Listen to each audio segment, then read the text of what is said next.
This video introduces the layout components and how to edit them to arrange content on a page. What you're looking at on your screen right now is a very quick example of what we're going to be doing in this demonstration, which is changing the layout of some components on a page to adjust the way that they appear on the page. And that's what layouts are for. Layouts will replace the column component and add further flexibility to placement and widths of individual components while keeping them fully responsive on different devices. In order to use layouts, pages must be using one of the following templates. For all LSA departments, the LSA subpage, LSA no side nav, and LSA news article templates will support layouts. For technology services, all 3 LSA templates, plus the 3 LSA TS templates, plus the service detail template, will all support layouts. For the Natural History Museum, all 3 LSA templates, plus all with label UMMNH. And for the transfer website, all 3 LSA templates, plus all with the label transfer, will support layouts. First, let's do a quick overview of adding layout containers to a blank page and placing components inside those containers. Then we'll look at how to adjust layouts. If you're here for adjusting layout on an already existing page, feel free to skip ahead to about the 4.5-minute mark. Technically speaking, you could stay in the classic user interface, drag and drop an LSA container into this wide drop zone, and you could drop a layout container into the standard drop zone here, and then you could add components to those layout containers, and you could even configure those components before having to switch to the touch user interface. But it's tricky to drop a component into the container in Classic, so let's go ahead and view the entire procedure using the touch user interface, and make sure we're in edit mode when we get there. You may access components by toggling the side panel open and switching to the Components view. Select the layout container and drag and drop it onto the page to the right of the menu. Then select an LSA container and drag and drop that onto the blank page below. Note how you can only drop the LSA container to the lower section of the page.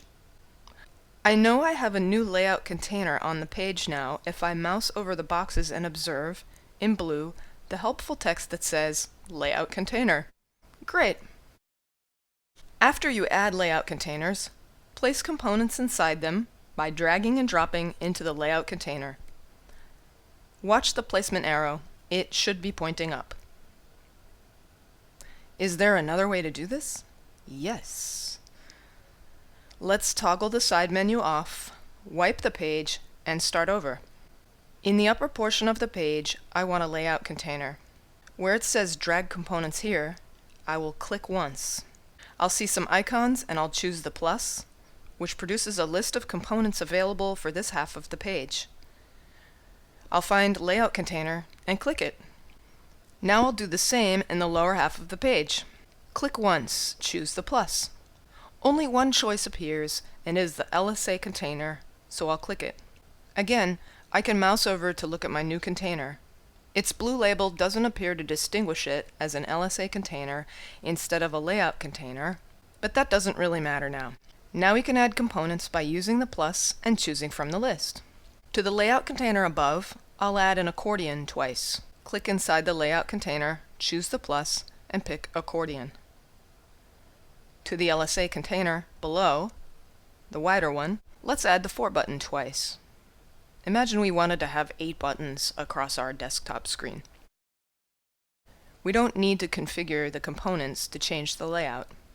Now let's change the layout. Suppose your idea for this page was 2 accordions side by side and then 8 buttons below. With layout, we can make that happen. Remember that with responsive design, the distribution and dimensions of the content on the page will adjust depending on what kind of device people are looking at. We are currently concerned with updating this layout as it will appear on most computer screens. To start adjusting, I'll click a component once and select the side-to-side arrows, which produces blue dots. We'll drag and drop these dots to change the layout. I'll reduce the width of the first accordion and see how these parallel lines appear to help guide us. And then I'll reduce the second accordion, and now they're side by side. We'll do the same thing with the 4 buttons. Now, if you're interested in seeing how your page will lay out on a different device, you can select the Layout tool from one of your components, or select Layout from the drop-down menu under Edit, and that will give you a ruler at the top of your screen from which you may select iPhone or medium screen size views, like for example a tablet. And that's Layouts. We are here to support you, so if you have any questions, please don't hesitate to email lsa.web.support@umich.edu.